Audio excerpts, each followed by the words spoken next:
untuk lebih tepatnya belum masuk ke tahapan penulisan proposal. Hanya saja di kesempatan siang hari ini di sini saya mencoba untuk memaparkan apa yang nantinya menjadi proposal disertasi, yang mana kami di sini mencoba untuk meriset evaluasi implementasi standar akuntansi pemerintah atau SAP berbasis aktual dalam upaya peningkatan kualitas pelaporan keuangan pada pemerintahan kabupaten di kota provinsi Sumatera Utara.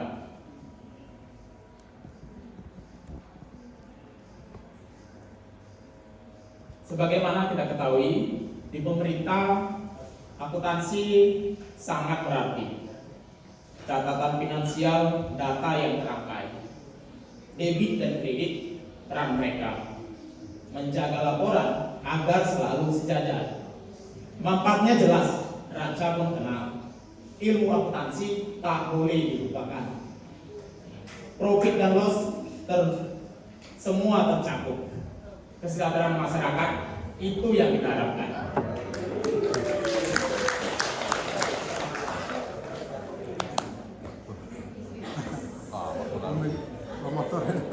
Sedikit mengambil quote dari yang terhormat Bapak Profesor Iskandar Muda. Dari izin tadi pagi izin ambil quote. Jadi ada inflation ini quote yang selalu diucapkan beliau. Change begins from within oneself, starting from the small things. Commencing from today.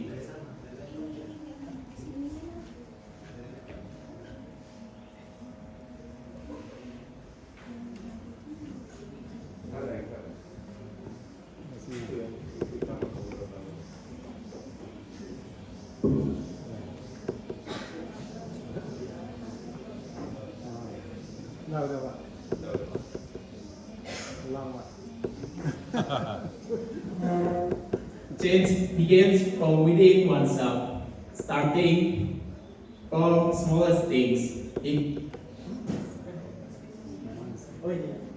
Commencing even from today. Perubahan itu dimulai dari diri sendiri, dimulai dari hal yang terkecil dan dimulai dari hari ini juga.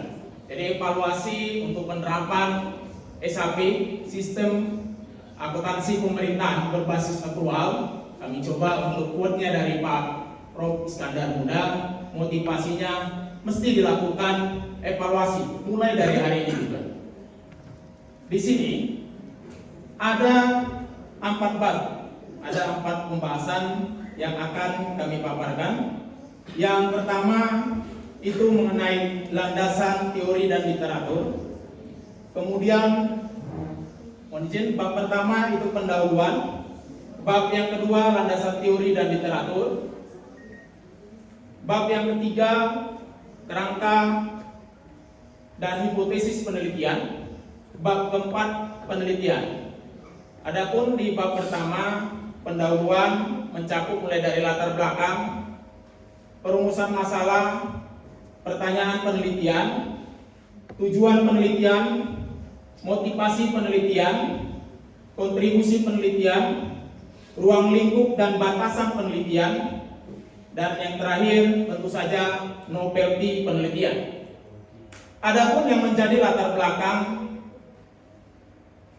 penelitian kami di sini yaitu penerapan sistem akuntansi pemerintah berbasis aktual. Ini lebih sukar untuk diimplementasikan karena permasalahan yang krusial terjadi. Banyak sekali pegawai OPD, organisasi perangkat daerah, yang mana tidak memiliki kompetensi ataupun belum memiliki background pendidikan akuntansi.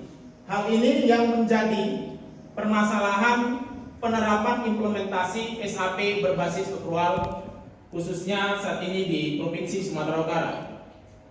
Selanjutnya, dalam perumusan masalah ada 2. Yang pertama, apakah sumber daya manusia, sarana pendukung, kepatuhan terhadap peraturan perundang-undangan, sistem pengendalian intern pemerintah, pemahaman SAP berbasis aktual, motivasi pegawai, dan penerapan SAP berbasis aktual secara manual berpengaruh secara parsial terhadap implementasi standar akuntansi pemerintah berbasis aktual di pemerintahan Provinsi Sumatera Utara.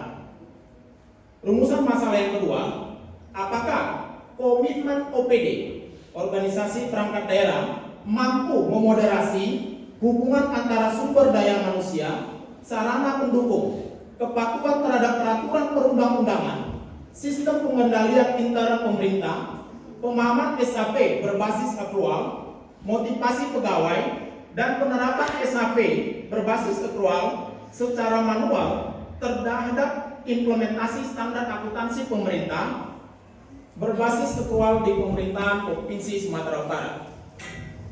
Selanjutnya, yang menjadi pertanyaan penelitian di sini, yang pertama, mengapa harus dilakukan evaluasi terhadap implementasi standar akuntansi pemerintahan atau SAP berbasis aktual di pemerintahan Provinsi Sumatera Utara?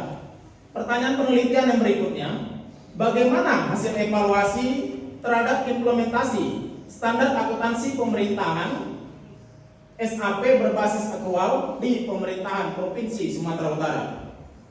Adapun yang menjadi tujuan penelitian, yang pertama, untuk mengetahui pengaruh sumber daya manusia, sarana pendukung, kepatuhan terhadap peraturan perundang-undangan, sistem pengendalian sistem pemerintah, pemahaman SAP berbasis aktual, motivasi pegawai, dan penerapan SAP berbasis aktual secara manual, secara parsial terhadap implementasi standar akuntansi pemerintah atau SAP berbasis aktual di pemerintahan Provinsi Sumatera Utara. Tujuan penelitian yang kedua, untuk mengetahui hubungan antara variabel-variabel moderasi yaitu komitmen OPD dengan variabel-variabel independen yaitu sumber daya, sarana pendukung, kepatuhan terhadap peraturan perundang-undang, sistem pengendalian internal pemerintah, pemahaman SAP berbasis aktual, motivasi pegawai, dan penerapan SAP berbasis aktual secara manual terhadap implementasi standar akuntansi pemerintah atau SAP di pemerintahan Provinsi Sumatera Utara. Selanjutnya, dalam bab 1 di sini juga kami memaparkan mengenai motivasi penelitian. Adapun motivasi penelitian kami adalah untuk mengetahui ataupun melakukan evaluasi terhadap implementasi standar akuntansi pemerintah berbasis aktual, apakah sudah diterapkan dengan efektif atau sesuai, dan nantinya akan dapat diketahui problematika yang ada di dalam instansi pemerintah tersebut. Dengan demikian, kami sebagai peneliti merasa termotivasi untuk melakukan penelitian ini guna mengetahui hasil implementasi sistem akuntansi pemerintah berbasis aktual. Adapun yang menjadi kontribusi penelitian bagi pemerintah, nantinya bagi pemerintah Provinsi Sumatera Utara akan dapat melakukan tindakan korektif untuk meningkatkan penerapan sistem akuntansi pemerintah berbasis aktual yang memiliki pencapaian target yang menuju kesempurnaan. Bagi akademisi, menjadi bahan evaluasi yang dapat membantu pemerintahan daerah dalam rangka meningkatkan sumber daya manusia (SDM) ataupun yang masih mengenyam pendidikan di bangku perkuliahan. Dan bagi para pegawai pemerintahan daerah, diharapkan penelitian ini berkontribusi menjadi referensi yang senantiasa dapat memotivasi, meningkatkan kualitas diri, dan kemampuan meningkatkan kalian di bidang akuntansi dalam rangka penerapan sistem akuntansi pemerintah berbasis aktual. Selanjutnya, pada bab 1 kami juga memaparkan ruang lingkup dan batasan penelitian. Batasan penelitian adalah pihak-pihak yang akan melakukan pengisian kuesioner yang akan diwawancarai hanya bagian tertentu seperti bagian keuangan, dan pihak lainnya yang memang mengoperasionalkan aplikasi keuangan daerah yang berhubungan dengan implementasi standar akuntansi keuangan. Dibatasi hanya kepada OPD yang menggunakan aplikasi sistem ataupun perangkat keuangan daerah. Di dalam bab 1, kami mohon izin untuk menyampaikan bahwasanya novelty penelitian melihat dari referensi literatur terdahulu. Di sini adanya metode analisis jalur atau path analysis, pengujiannya untuk melihat komitmen OPD yang menjadi variabel moderating dalam evaluasi ataupun penerapan SAP berbasis akrual. Selanjutnya pada bab 2, landasan teori dan literatur, di mana landasan teori yang menjadi grand teori pada penelitian kami di sini, kami melihat adanya grand teori di New Public Management atau NPM teori, yang dimana digunakan untuk melukiskan adanya reformasi sektor publik. Konsep ini muncul akibat ketidakpuasan masyarakat terhadap kinerja pemerintah yang dianggap tidak efisien dan efektif dalam pengelolaan sumber daya, tercatat di Barnes 2010. Dan teori NPM juga menyatakan bahwa manajemen pada sektor publik lebih buruk dibandingkan praktik dan manajemen sektor private. Dinyatakan pada Mardianso 2022. Dan yang menjadi applied teori tentu saja di PP nomor 71 tahun 2010 mengenai SAP berbasis akrual yang masih digunakan sampai sekarang. Selanjutnya di bab 2, landasan teori dan literatur. Di sini dapat dilihat proses akuntansi pokok.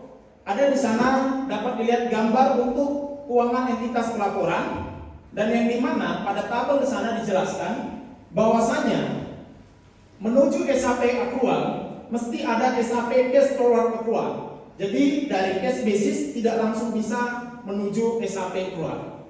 Mesti ada SAP cash forward akrual.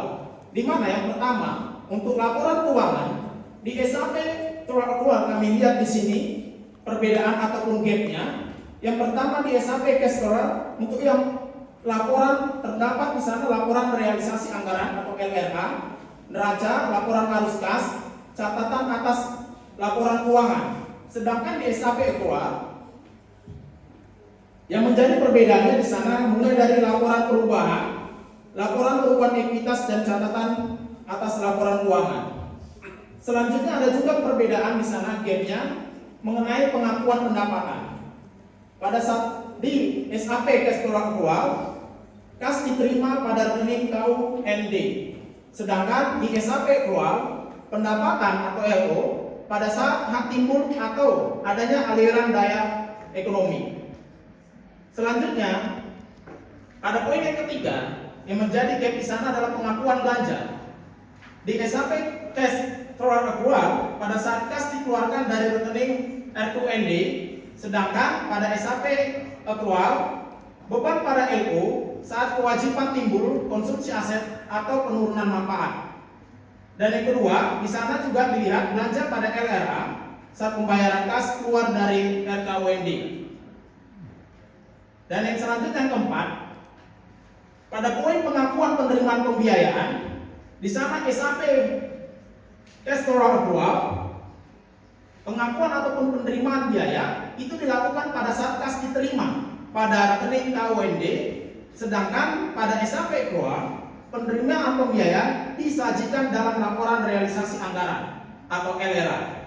Dan yang terakhir, yang kami lihat di sana adanya pengakuan pengeluaran pembiayaan pada SAP cash flow akrual. Di sini pengakuan untuk pengeluaran pembiayaan itu dikeluarkan dari rekening KUND, dan untuk SAP akrualnya itu terjadi pengeluaran pembiayaan disajikan dalam laporan realisasi anggaran atau LRA. Selanjutnya, kalau dilihat dari sini, ada kami dapatkan untuk timeline terkait dengan telaah literatur dari tahun 2019 sampai tahun 2020. Di sana sudah mulai dilakukan riset-riset. Beberapa peneliti telah melakukan riset dan kami rangkum di dalam review penelitian terdahulu yang nantinya akan dievaluasi dari penelitian ini di tahun 2023. Selanjutnya untuk review penelitian terdahulu, di sini banyak memang yang melakukan riset itu adalah peneliti langsung di Indonesia. karena berketepatan memang untuk SAP accrual basis yang ada di pemerintahan Provinsi Sumatera Utara.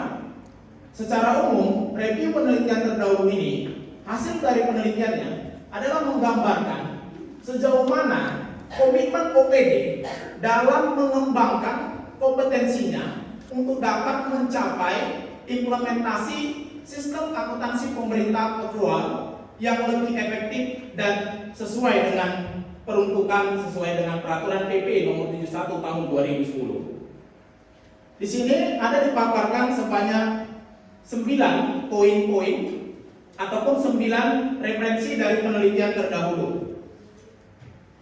Selanjutnya di kerangka penelitian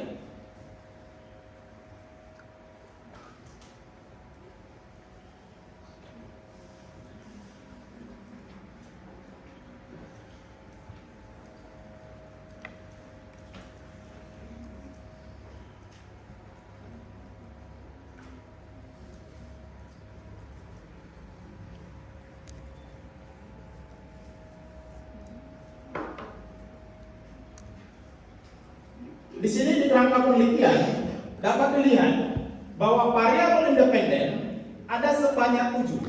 X1 adalah sumber daya manusia berpengaruh terhadap implementasi SAP berbasis accrual. S2 sarana pendukung berpengaruh terhadap implementasi SAP berbasis accrual. S3 kepatuhan terhadap perundang-undangan berpengaruh terhadap implementasi berbasis accrual. Dan X4 sistem penggalian intern peraturan perundang-undangan berpengaruh terhadap implementasi SAP berbasis accrual.